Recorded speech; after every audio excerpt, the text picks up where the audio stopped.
In the last video, I talked about tethering, and in this video, I want to talk about removal. So I mentioned it a few times in the last video. Go and check that out if you have not seen that. And in this one, I want to talk about removal. So you can remove your own tethers in order to help yourself ascend and rise. There's also removal. So this is usually something that you don't feel like you've chosen, but that is a divine gift. It is a protection. And specifically calling it a gift is something that just came to me last night. I actually got up out of bed and did some writing in my journal that the removal is a divine gift. And it's one of the divine gifts that we often receive in life that we do not see as a gift. In no way does it come across as, I'm so blessed and fortunate that this person, this job, this opportunity has been removed from my life. But it is a gift, it is divine protection, and the more that you're aware of that, the easier it is to accept it. Now, because of our false agreements and the way that we are programmed and have programmed ourselves in some cases, the removal is painful. It's sad. And even when you know that it's a divine gift or it's divine protection, it still can feel painful. It still can feel sad because the experience of it is something that you believe is right or good for you, or someone you believe is right or good for you is being taken out of your life. And it's important to remember that it's not that somebody doesn't care about you or that you're not good enough for a job or for them. It's that it's being removed because in the long run, it would have been detrimental to your ascension. It would have been bad for your health. It would have caused chaos in your life. Or when it came as a tower moment, meaning it needed to fall, it would have been far too devastating for you to continue on your spiritual journey. An example of this, it can be a job. I used to have a business, and in the business, I spent about 7 months, 8 months working on one business deal. It was the second year that my business was open. So this is going to be the growth year of a business. Look at the sun come in right now. That's beautiful. Confirmation. And it was in the growing year. This particular deal was incredible. It was incredible for my reputation. It was incredible for the bottom line. And in solidifying that deal, it would have meant I didn't need to go out and get 70 small deals. It meant I only needed this one deal. So I spent a tremendous amount of time and a tremendous amount of money developing the necessary items for the deal to be solidified. And in that process, I knew that it was being denied, which is even another video. I knew that I was uncomfortable with the way that it was being managed by the other party. I knew that I was being deceived by the other party. I knew I was being lied to by the other party. I knew that the other party was lying to their associates that were involved. And I kept telling myself, this is business, so you can't see it the way you're seeing it. You can't act upon what you know to be true, because this is business. It's not personal. It's not about you. So let go of what you're witnessing and keep going for this. And I don't want to say that I regret that because I don't believe in regret, but, or mistakes really. But at the same time, it ended up being so traumatic to deal with and to get through and so detrimental to my business that at the time I really had wished I had listened to my intuition and I had let it be removed. And when I knew it wasn't going to work, I wish I had accepted that it had been denied by the universe. And what happened in the end was we went through everything and we signed the contract, but I started to stand up more for what I knew was right, and I started to call out the deception and the lies. And because of that, the narcissist that I was dealing with in the other business began to intentionally manipulate the situation and grew more egotistical in the control that they had over the situation. So much so that when the contract came, it was a long-term contract, but I was very untrustworthy of the other person. So I shortened the term of the contract to only a few months in order to see how it played out, because I knew once I get into this, getting out is really difficult. And once I, as an individual, make a commitment to something, it's very, very, very, very hard to get me to break that commitment. And, the Creator, God, Yeshua, Muhammad, Buddha, whatever you believe, in my belief system, knows that to shake me loose from something is a nearly impossible task. And so I changed the terms of the contract, and then I think maybe 5 days before the contract expired, the other person in the other organization who was counting on this contract messaged me and said, what's going on with this? And I said, I never received any purchase order for these products. And that person said to me, I gave the purchase orders 3 months ago. And it was at that moment that I realized that this narcissist, this egotistical sociopath who was in the middle, who had been lying to everyone in their organization about the situation, had kept the purchase orders and then had given other people the impression that it was me. And at the time, this was sort of the second big thing in my life that had been removed. And it was really shocking because it was in a totally different field. And, the previous one I had been sort of hanging on for 6 months, that this company had told me about this position and asked me to wait. And I'd waited 6 months to hear back from them.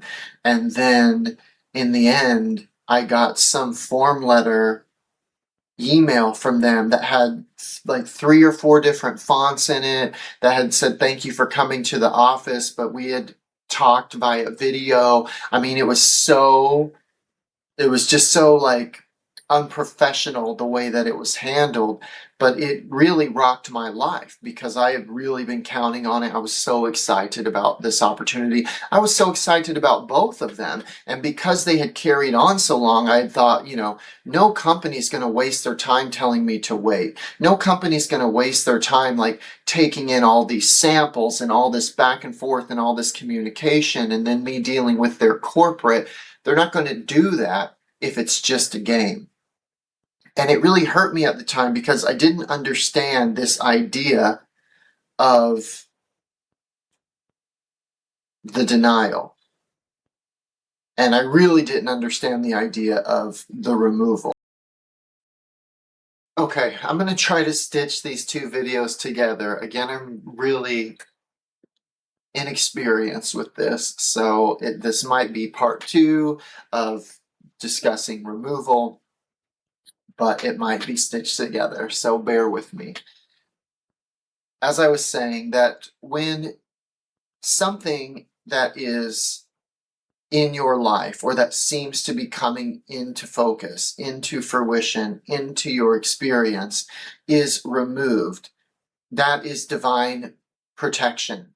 And that can be a person, it can be a business opportunity, it can be, a home purchase, whatever it is. And the reality of that is that even if today it would have been good or fine, in the long run, it was going to be a disaster. It was going to cause you grief. It was going to tether you to something that was not serving you. It was going to hold you back. It was going to pull you down. It was going to keep you trapped in your own self-belief loop of fear and lack. So whenever these things come up and you are going through life and something is taken away, try to remind yourself this is a removal. This is a sign that I am ascending, that I am growing, and that I am bound for more. Now, you might not ascend or grow or change that much for a year or 2 years or a long time. But the reality is that if you had received that experience, if you had received that manifestation or that experience in life, the energy and focus that you put into it would have derailed you. It would have taken you so far off course from your divine purpose that you never would have chosen to come back to that line. You would have gone down that road and, whatever it led to. And everything is woven together in a divine fabric. Each of us and our experiences and every job and every loss and every surrender, it's all woven together. And one thread cannot go so far off course. It has to stay sort of within its zone so that it continues to ascend and arrive at its ultimate destination, at its place in the border of the fabric, which might be when our life ends. But these removals, they can be really difficult on our ego, they can be really difficult on our psyche, and they can be really painful to deal with, even more so when we have loved ones in our life, when we're married to someone, right? When you're married to somebody, you need that job so that you can do your part. And you become afraid that if I don't do my part, I'm going to lose my partner and it's going to overburden them. And, all this narrative in our head that would make us keep chasing something that is being removed or denied. And that's why the divine will come in, will intervene, will cut those ties. And like I said in my last video, I'm a very powerful individual. And so for me, I can keep pulling it back. Also, I have a problem, or I used to have a problem letting go. When I was young, I used to quit things quite easily and quite a bit.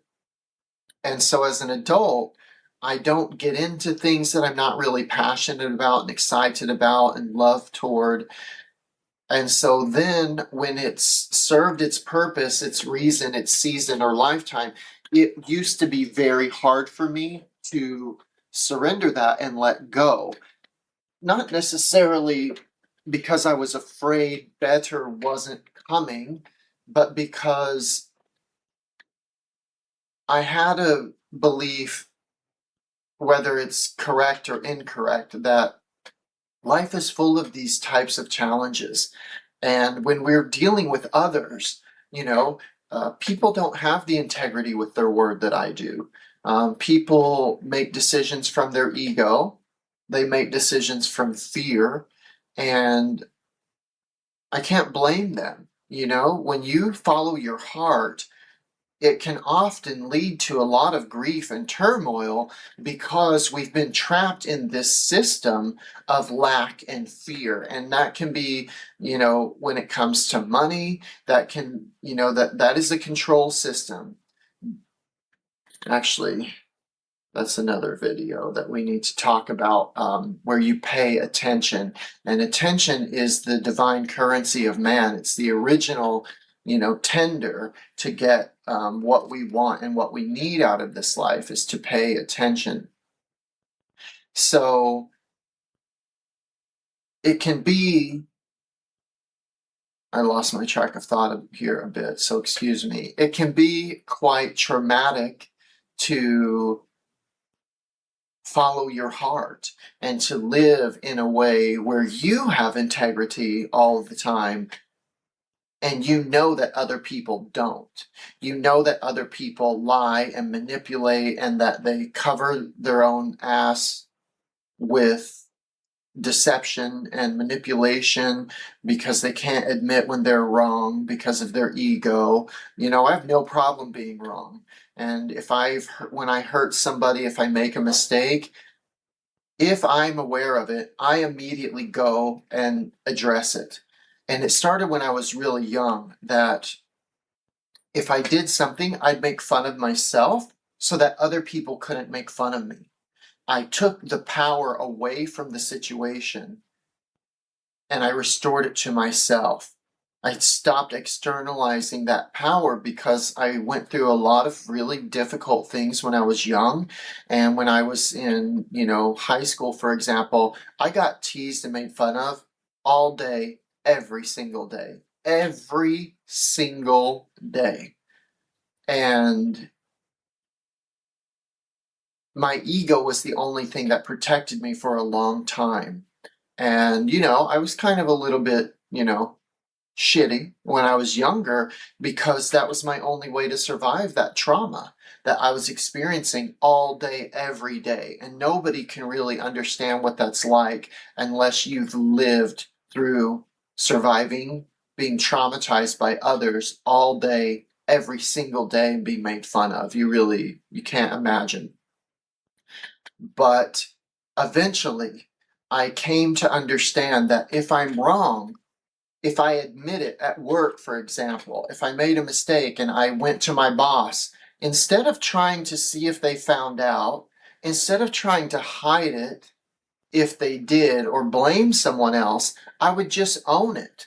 I would go, I would address it, I would nip it in the bud, and then I realized no one can chastise me if I admit my mistakes. Nobody can make fun of me if I make fun of myself. Now, I didn't degrade myself, I didn't call myself stupid or something like that, because your body's 80% water. Water has memory. The way that you talk to yourself is really important, and that's a whole nother video. I'm making notes here because sometimes I don't know what to share, and this is really helpful for me to have ideas and things to share with all of you and to talk about. And again, it's not only about today. It's about right now. I'm passing through the void. I'm stepping into the new reality.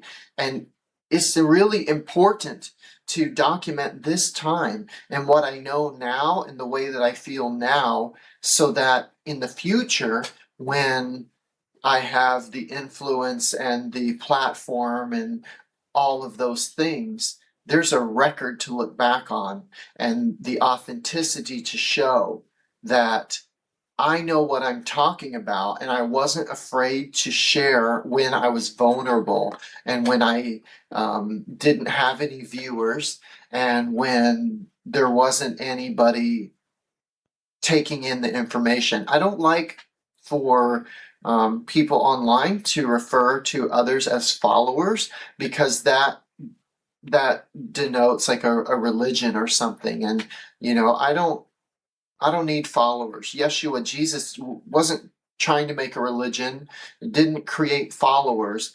The intention of that man was to create leaders, to inspire people, to help people remember that they were directly connected to the creator of all, to the one God, not the God of this earth, but the God of all creation, and that they weren't separate. So it's not followers that I look for, it's the audience, and to create a collective that want a different perspective or insights, and then they take whatever I say or whatever I believe or whatever I've experienced, and they contemplate it, and they put it through their own life filters, and they put it through their own experiences and other information they're gathering, and then they decide if it's right for them or how they would say it to another group, and then they share that perspective and opinion also, because everybody hears things in a different way. So I want to wrap up this video now because I have to try to stitch these two together. But when the removal comes, try to recognize that that is the divine putting up guardrails along your highway and trying to keep you from going too far to the left or too far to the right. Maybe this is backwards. This is the right for me. And try to be grateful for it. Work on letting go, work on surrendering to that, work on being grateful that you were protected from something that was not going to serve you long term. Because what you can do through the power of manifestation and free will is bring things into your experience and reality that you want to experience, but that are not part of your ultimate divine purpose. So what will happen is you can bring that in, you can sacrifice your morals, your integrity to make that happen. I definitely could have with that business deal that I referred to. I could have made that happen by keeping my mouth totally shut. And I still would have lost out. It would have made everything worse than what I went through last year with surrendering my business, my home, the city I lived in, my partner, everything that I had worked on developing for the past 8.5 years. So try to stay in your faith and stay in the awareness that the removal of any situation, job, person, place, thing is divine protection. It is a divine gift, and it's there to serve you because the universe is conspiring on your behalf all the time for your ultimate highest purpose and well-being.